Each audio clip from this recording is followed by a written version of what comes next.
President Bongbong Marcos sa Davao City.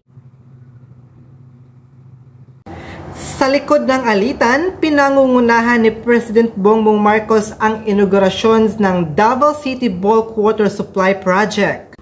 Ang ibig pong sabihin nun, hindi pinersonal ni PBBM ang kanilang alitan ng dating president na si Rodrigo Duterte. Ano man ang alitan ng dalawa ngayon, hindi pa rin mapipigilan si BBM na maglagay at magbigay ng project sa Davao City. Pero, sabi ng iba, proyekto daw yan ng dating presidente na si Rodrigo Duterte at ipinagpatuloy lang ni BBM. Ano nga ba ang katotohanan dyan? May hidwaan man due to political issues, sana po ay hindi aabot na may mangyaring hindi maganda, may makalas na buhay at may madugong digmaan. Sana po ay manatili tayong mapayapa kasi iisang bayan lang po tayo. Pilipino sa Pilipinas.